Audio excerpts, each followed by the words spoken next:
नमस्कार दोस्तों मित्रों, आज हमारी जो चर्चा रहेगी वह शनि और राहु की युति के बारे में रहेगी। तो 29 मार्च 2025 को शनि ने अपनी राशि परिवर्तन करके मीन राशि में उन्होंने अपना साम्राज्य जमा लिया है और वो राहु के साथ पहुंच चुके हैं। तो कौन कौन सी वो राशियां हैं, वो 4 राशियों की बात करेंगे आज हम, जो प्रभावित होंगी इनसे। क्योंकि राहु भी अशुभ ग्रह है और शनि भी अशुभ ग्रह है, दोनों पापी ग्रह है। क्या प्रभाव देंगे उन 4 राशियों के बारे में आज हम चर्चा करेंगे। ध्यानपूर्वक सुनिए, लास्ट तक वीडियो देखिए और उपाय भी मैं साथ ही साथ बताता जाऊंगा आपके लिए। वैसे तो मैं हर वीडियो में आपके लिए उपायों के बारे में बात करता रहता हूँ, राहु के उपायों की बात करता रहता हूँ, शनि के उपायों की बात करता रहता हूँ। लेकिन आज जो बातें चलेंगी, जो ये 51 दिन के लिए जो दोनों की युति बनी है, तो क्या प्रभाव देने वाली है। तो सबसे पहले हम 12 राशियों में से बात करेंगे मेष राशि वाले जातकों की, कि मेष राशि वाले जातकों के लिए क्या प्रभाव रहने वाला है राहु और शनि का। देखिए, पहले तो ये दोनों जब मिलते हैं तो श्रापित दोष बनाते हैं, मतलब अशुभ ग्रह हैं, अशुभ प्रभाव देते हैं। लेकिन शनि को समझिए आप कि शनि कर्मदाता है, परिश्रम के कारक कहे गए हैं, न्याय प्रिय कहे गए, न्यायदाता कहा गया है इनके लिए। और मेष राशि वाले जातकों के लिए 12th भाव में इनकी युति हो रही है। और 12th भाव जो होता है, द्वादश भाव जो होता है, वह खर्चे का होता है, व्यय का होता है। और वो खर्चा किसी भी तरह का हो, केवल मात्र पैसे से संबंधित बात नहीं हो रही, या मान सम्मान प्रतिष्ठा चरित्र सब कुछ, वो खर्चे की बात वहां होती है, व्यय की बात होती है। अमूमन ज्यादातर लोगों के दिमाग में पैसे की ही बात रहती है, संपत्ति की बात रहती है। तो 12वां घर जो है वो खर्चे का कहा गया, विदेश का कहा गया।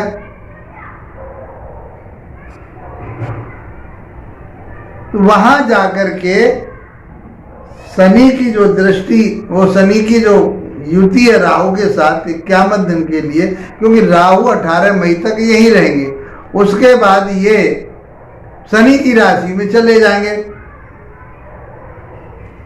यह स्थिति रहेगी। तो इन दोनों का प्रभाव आपके ऊपर क्या रहेगा। अब देखिए, किस राशि में जा रहे हैं, गुरु की राशि में जा रहे हैं शनिदेव गुरु की राशि में। और गुरु की राशि कैसी राशि है, ये राशि है आपकी जल तत्व की राशि कही गई है। मेष राशि अग्नि तत्व की राशि कही गई है, और अग्नि में और पानी में मेल नहीं होता।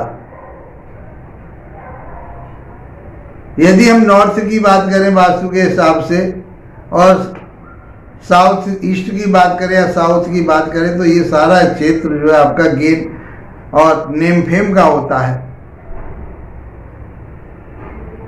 और नॉर्थ दिशा आपकी जो होती है वो आमदनी की होती है, पैसे का आगमन होता है।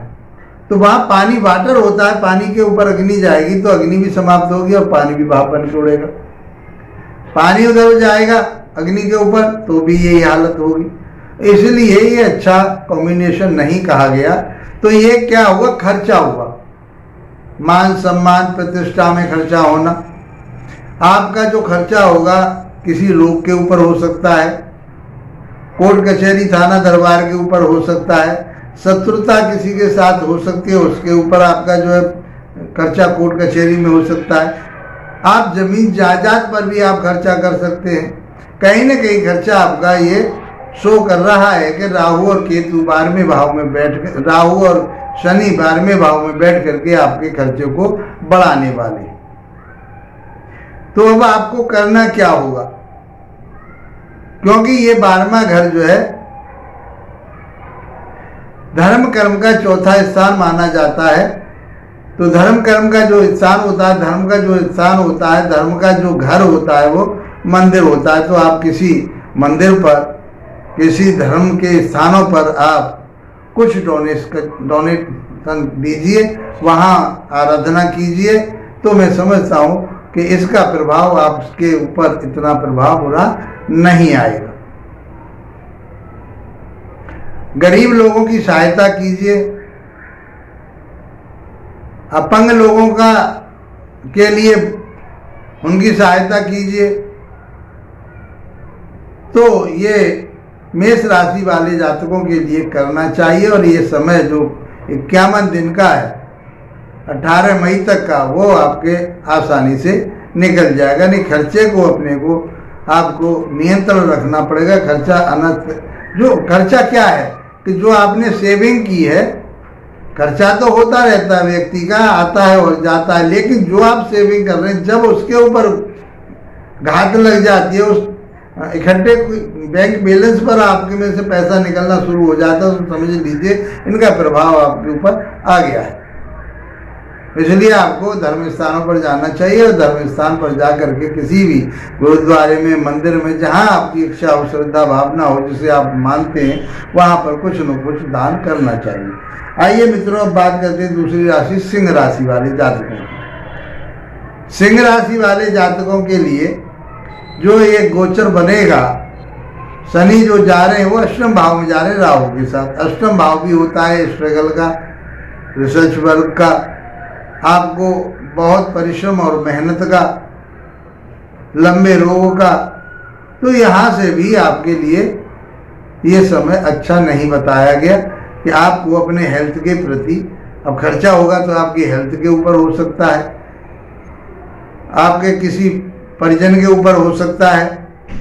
तो आपको इस बात का ध्यान रखना पड़ेगा। सिंह राशि वाले जातकों के लिए आलस्य को त्यागना पड़ेगा। आज की बात कल पर यदि टालेंगे तो फिर आप कामयाब नहीं हो पाएंगे। तो यही तो उपाय है कि आपको आलस्य नहीं करना, आपको आलस्य नहीं करना। मन आपका परेशान रहेगा, बुद्धि भ्रमित रहेगी, डिसीजन पावर में आपके में दिक्कत आएगी।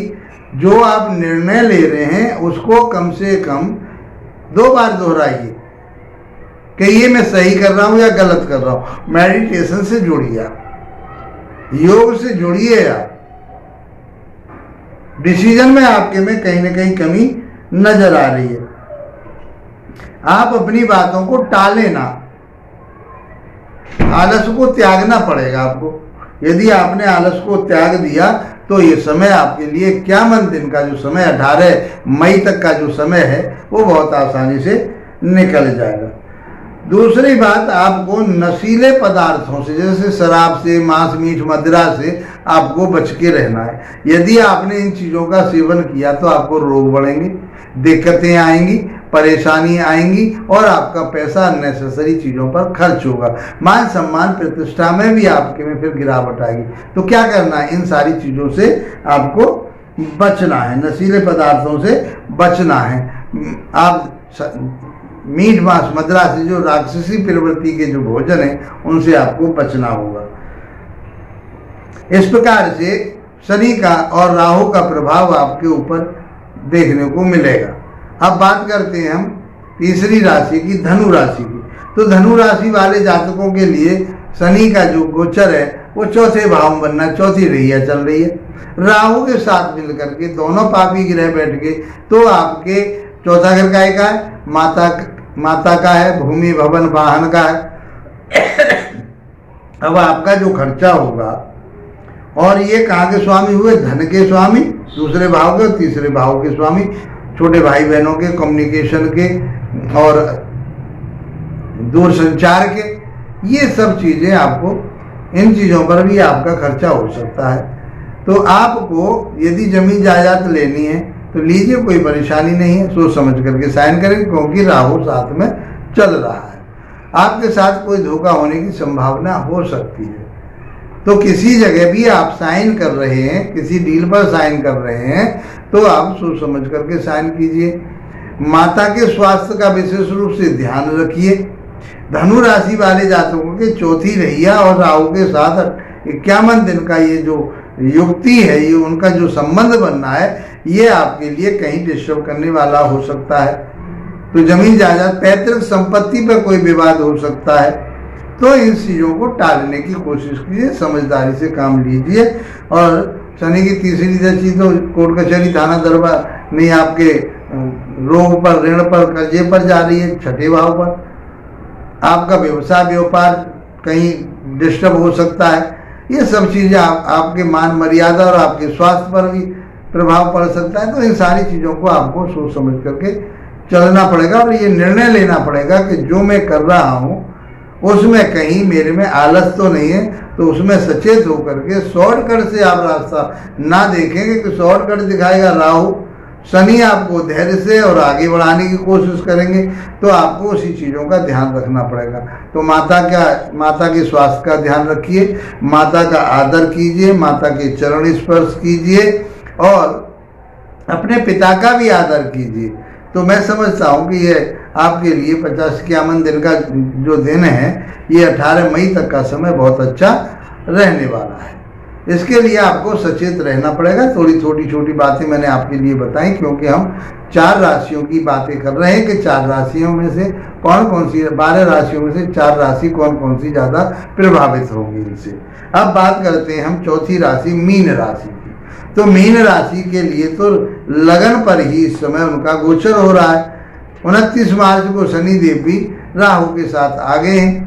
तो अब आपको भ्रमित करेंगे ये, आपको परेशान करेंगे ये, आप इनके प्रभाव में आएंगे, आप तनाव में आएंगे, आप डरे डरे से रहेंगे, आपका जो मन है वो डमाडोल रहेगा, मानसिक स्थिति परेशानी में रहेगी। चंद्रमा के साथ बैठ करके, मतलब चंद्रमा क्या है आपकी राशि, और वहाँ शनिदेव बैठ के, राहुदेव बैठ के, पहले तो श्रापित दोष, दूसरा विष दोष चंद्रमा के साथ बैठ, तो आपकी मानसिकता देखिए पागलपन जैसा हो जाता है। आप उसको कहते हैं क्या, डिस्टर्बेंस हो जाता है, डिप्रेशन हो जाता है आपके लिए। इस तरह के रोग भी आपको दे सकता है। थायराइड आपके लिए हो सकती है, मानसिक परेशानी आपके लिए हो सकती है। इन सारी चीज़ों से आपको 51 दिन तक बचना पड़ेगा। उसके लिए आपको धर्म कर्म पर चलना पड़ेगा, क्योंकि ये धर्म पर चलाने वाले, सत्य के मार्ग पर चलाने वाले। यदि आप सत्य के मार्ग पर चलेंगे, अच्छाई के मार्ग पर चलेंगे, तो शनि और राहु से डरने की जरूरत नहीं है। फिर वो आपको परेशान नहीं करेंगे, राहु भटकाएगा आपको।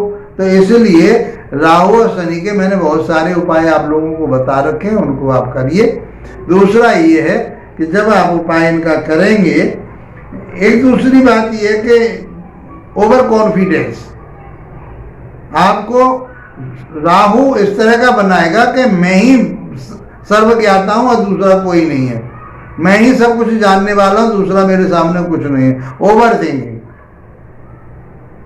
ऐसी सोच अच्छी नहीं होती। तो ऐसी सोचों से बचना है, आलस्य से बचना है। धर्म के रास्ते पर अर्थात सच्चाई के रास्ते पर, आपको न्याय के रास्ते पर चलना है। तो आपका ये 51 दिन का जो समय है, 51 डेज आपके लिए बहुत अच्छे रहने वाले हैं। कोई परेशानी इसमें नजर नहीं आ रही।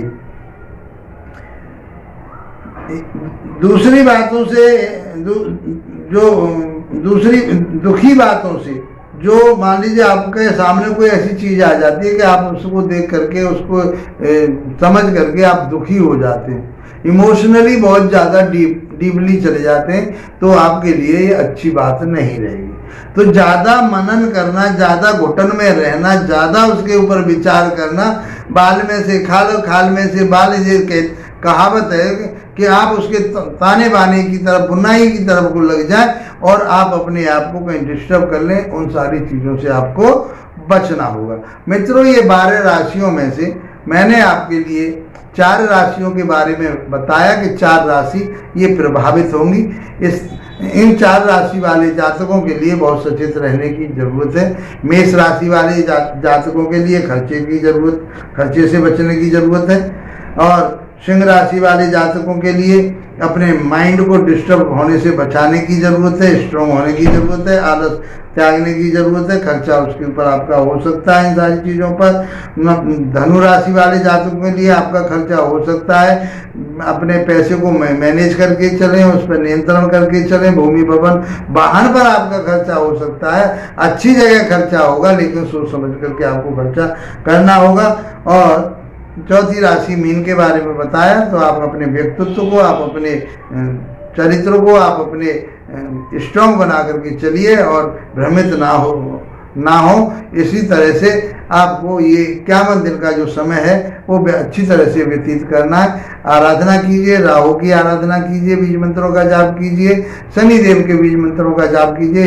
इसी के साथ आप लोगों का धन्यवाद, नमस्कार।